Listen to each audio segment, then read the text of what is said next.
मेरे प्यारे साथियों, आप सभी का मेरे इस YouTube चैनल पर स्वागत है। हम कक्षा 6वीं के सामान्य विज्ञान के घटकों का अध्ययन कर रहे थे। इसके अंतर्गत हमने गति तथा गति के प्रकार अर्थात motion and the type of motion के पहले भाग का अध्ययन किया। पहले भाग में हम रेखीय गति के बारे में जानकारी प्राप्त की। इस भाग में हम अरेखीय गति किसे कहते हैं, गति के इस प्रकार के अन्य कौन कौन से प्रकार है, इसके बारे में जानकारी प्राप्त करेंगे। गति किसे कहते हैं, इसके बारे में हमने देखे कि एक स्थान से दूसरे स्थान में जब पिंड का किसी वस्तु का डिस्प्लेसमेंट होता है अर्थात विस्थापन होता है, उस प्रक्रिया को हम गति कहते हैं। गति के कुछ प्रकार हमने देखे। अरेखीय गति, आज हम देखेंगे अरेखीय गति किसे कहते हैं। अरेखीय गति अर्थात एक ही सरल रेखा में गमन न करने वाले पिंडों की गति को अरेखीय गति कहते हैं। अर्थात जिस गति में पिंड एक स्थान से दूसरे स्थान में जाता है, पर वह एक सरल रेखा में न होते हुए अलग अलग दिशाओं से घूम घाम कर वह जाता है, उसको कहते हैं अरेखीय गति अर्थात non linear motion. Non linear motion अर्थात देखिए, यह इस चित्र में हमको क्या दिखाई दे रहा है कि एक झूले को दूसरे झूले पर पेंग मारते हुए वह जा रहा है। झूला निरंतर एक सिरे से दूसरे सिरे की ओर वापस आता है। एक पूरा चक्कर लगाने में उसे एक समय अर्थात एक समान समय लगता है। देखिए दोस्तों कि झूले में होने वाली इस गति को, हिलने डुलने की इस क्रिया को दोलन गति कहते हैं। अर्थात अरेखीय गति का एक प्रकार है दोलन गति। दोलन गति किसे कहते हैं, एक लोलक वाला आपने घड़ी देखी होगी। उस घड़ी में क्या होता है कि जब भी कांटा एक निश्चित इकाई में पहुंचता है, वह दोलन घूमने लगता है और वह आवाज करने लगता है। देखिए दोस्तों कि दीवार घड़ी में झूलते हुए लोलक, पक्षियों के पंख, सिलाई मशीन की सुई, ढोल तथा तबले के कंपित चर्मपट, यह दोलन गति के कुछ उदाहरण हैं। दोलन गति किसे कहते हैं, पिंड के दोलन द्वारा उत्पन्न होने वाली गति को दोलन गति अर्थात ऑसिलेटरी मोशन कहते हैं। ऑसिलेटरी मोशन अर्थात दोलन गति, एक पिंड द्वारा लोलक के द्वारा वह उत्पन्न होने वाली गति को हम दोलन गति कहते हैं। अरेखीय गति का दूसरा उदाहरण देखते समय देखिए, घड़ी की सुइयां हमने वृत्तीय मार्ग पर हमने घूमते हुए देखा है। घड़ी की सुइयां जब भी वृत्तीय मार्ग पर घूमती है, पंखे की पत्तियां जब वृत्तीय मार्ग पर घूमते हैं, आकाश झूला वृत्तीय मार्ग पर घूमता है, वह अपना एक चक्कर पूरा करता है।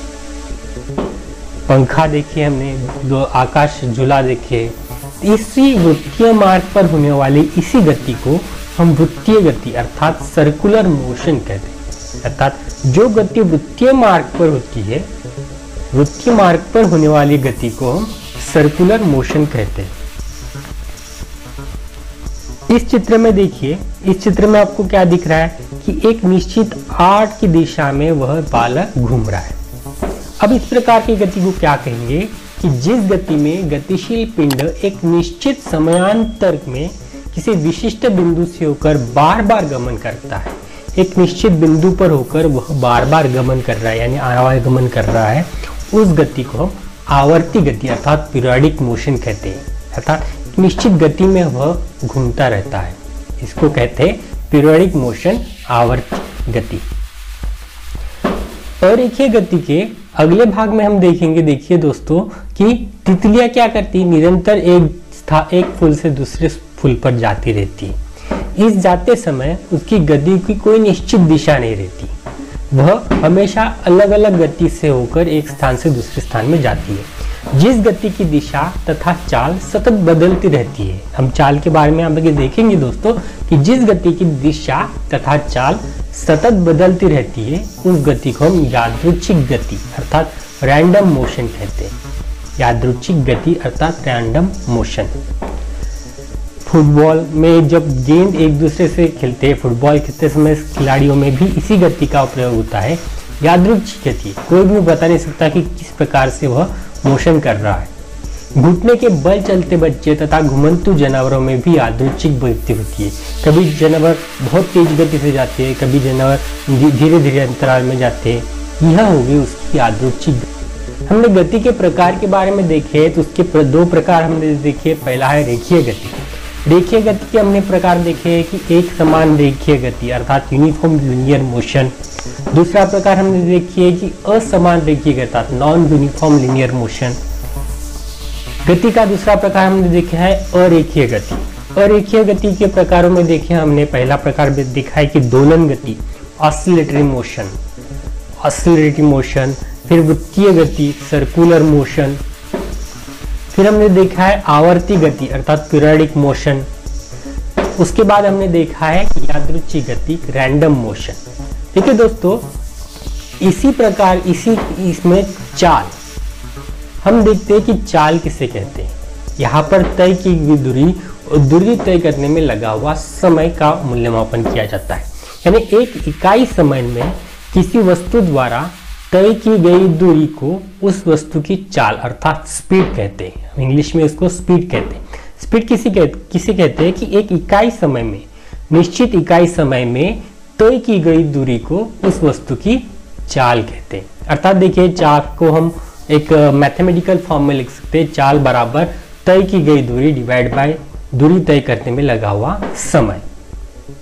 चाल के लिए निश्चित इकाइयों का मात्रक का उपयोग किया जाता है, जैसे किलोमीटर प्रति घंटा, मीटर पर सेकंड। इस प्रकार की इकाइयों का उपयोग करके हम चाल को निश्चित करते हैं।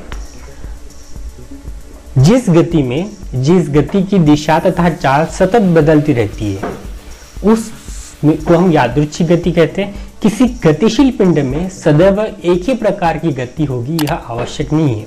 अर्थात कोई भी पिंड में दो प्रकार की, तीन प्रकार की गतियां हो सकती है। इस प्रकार की पिंड की द्वारा निश्चित करता है कि वह किस गति संतुलित कर रहा है, जा रहा है। देखिए दोस्तों, यहाँ पर हम देख पा रहे हैं कि चाल किस प्रकार से होती है।